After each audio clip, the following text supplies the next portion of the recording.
Assalamualaikum warahmatullahi wabarakatuh. Saya Nakira Liana akan menyampaikan sebuah cerita yang bertajuk Lela Manja.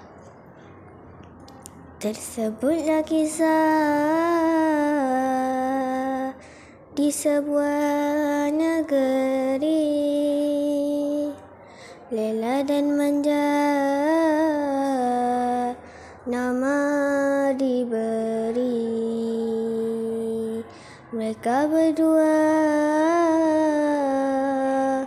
beribu tiri, badan tersiksa setiap hari. Ya kawan-kawan, suatu masa dahulu dalam sebuah kampung ada dua orang adik-beradik. Si kakak bernama Lela dan adiknya bernama Manja. Ibu mereka telah lama meninggal dunia. Kini mereka tinggal dengan seorang ibu tiri yang garang dan bengis. Pada suatu hari, ayah mereka yang bernama Jeladang hendak pergi berniaga ke negeri lain.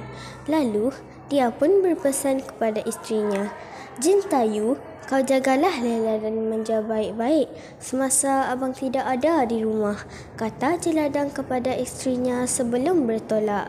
"Baiklah bang," jawab isterinya sambil menangis teresak-esak. Lela dan Manja turut menangis. "Ayah, jangan tinggalkan Lela. Ayah, Manja nak ikut," rayu mereka. "Sudahlah nak, jangan menangis. Emak akan menjaga kamu berdua baik-baik. Kita doakan agar ayah selamat pergi dan kembali," kata Jin Tayu lagi. Lela dan Manja berhenti menangis mendengar pujukan ibu tirinya itu. Setelah ayah mereka pergi, Jin Tayu mula berubah sikap. Dia sering bertindak kasar terhadap Lela dan Manja. Mereka sering dimarahi dan disuruh melakukan kerja-kerja berat seperti mengangkut air di sungai, cari kayu di hutan, menumbuk padi dan sebagainya. "Sikit sangat pada yang kamu tumbuk, pergi tumbuk lagi," perintah Jin Tayu dengan kasar. Lela dan Manja takut kepada ibu tiri mereka. Walaupun keletihan, mereka tetap membuat apa jua yang diperintah. Dari hari ke sehari, kerja mereka bertambah. Tetapi, makanan yang diberi semakin berkurangan. Kalau sudah makan, pergi cuci pinggan. Lepas tu, pergi cari kayu api. Jangan tahu makan saja. Buat kerja malas, herdik ibu tiri mereka. "Aduh, penatnya. Kalau macam ni, matilah kita, Kak," keluh Manja. "Sabarlah dek, tidak lama lagi ayah akan balik," ujuk kakaknya. Kepulangan ayah dinantikan dengan sabar. Namun, penantian itu sia-sia sahaja. Ayah mereka tidak kembali pada hari yang dijanjikan. Mereka amat kecewa dan sedih. Sementara itu, ibu tirinya terus menyeksa dan menyuruh mereka membuat kerja-kerja yang berat. Dia hanya duduk bersenang lenang sahaja. Oleh kerana tidak tahan dimarahi dan dimaki hamun, mereka mengambil keputusan untuk melarikan diri. "Kita mesti pergi dari sini," kata Lela kepada adiknya. "Betul kata kakak tu. Lagipun kita dibawa macam hamba abdi," jawab Manja. Suatu malam ketika ibu tiri mereka sedang nyenyak tidur, mereka pun meninggalkan rumah itu. "Kak, kita nak ke mana?" tanya Manja. "Entahlah dek. Kita berjalan terus. Semoga kita berjumpa dengan orang yang sudi menolong kita," kata kakaknya. Sambil berjalan, Lela dan Manja meratapi nasib malang yang menimpa mereka. "Betapa berat mata memandang, berat lagi menggalas bebanan.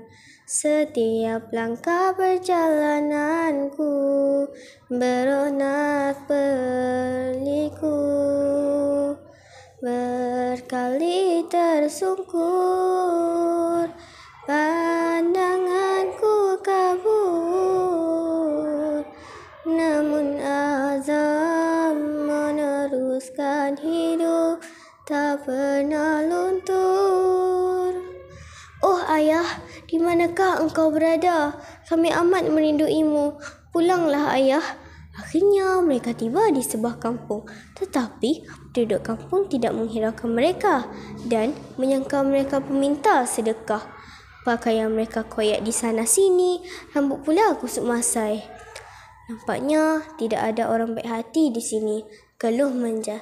Ada adik, tetapi kita belum menemuinya, jawab Lela. Mereka meninggalkan kampung itu lalu mengambil jalan di pinggir hutan. Di pertengahan jalan, mereka menemui seorang perempuan tua. Perempuan tua itu adalah nenek Kebayan. Cucu hendak ke mana? Apa yang telah terjadi?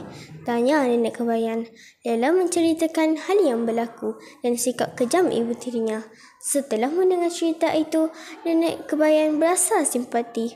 Sedih hati nenek mendengar cerita kamu berdua. Tinggallah bersama nenek. Lagipun, nenek tinggal seorang diri. Melawanya dengan mesra dan ikhlas. Sejak hari itu, Lela dan Manja menjadi cucu angkat nenek Kebayan. Hari berganti hari, bulan berganti bulan dan tahun berganti tahun. Lela dan Manja kini dewasa. Lela sangat cantik dan ayu, manakala Manja seorang pemuda yang kacak dan gagah. Dia dikenal ramai, penduduk kampung memuji kerajinannya. Pada suatu hari, Manja ke hutan mencari kayu api. Sedang dia memotong kayu, tiba-tiba, Tolong lepaskan aku. Terdengar jeritan seorang perempuan meminta tolong. Tanpa membuang masa, Manja terus ke tempat suara itu kedengaran. Dia terlihat seorang lelaki berwajah bengis memegang tangan seorang puteri. Lepaskan tuan puteri itu, perintah Manja dengan tegas. Tetapi perintah itu tidak diendahkan. Maka berlakulah pertarungan antara Manja dengan lelaki itu. Manja menewaskan lelaki itu. Tuan puteri berjaya diselamatkan. Manja menghantar puteri ke istana. Kamu pemuda gagah yang berjasa kepada keluarga Beta. Beta terhutang budi kepada kamu. Dengan itu, Beta akan jodohkan kamu dengan puteri Beta, Puteri Bunga Kencana, titah raja.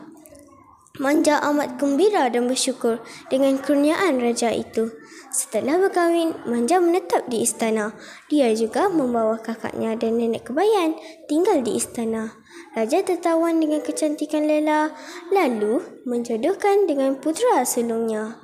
Kompang dibalu pengantin baru, moga bahagia ke anak cucu. Selepas itu, Manja menghantar satu utusan untuk menjemput ibu tirinya ke istana. Mereka disuruh menetap di istana. Ibu tiri mereka insaf akan kesilapannya. Akhirnya, mereka hidup dengan penuh bahagia di istana raja. Begitulah rakan-rakan. Buat baik berpada-pada, buat jahat jangan sekali. Kita patut bersyukur dan bersabar dengan apa yang dikurniakan. Sekian, terima kasih.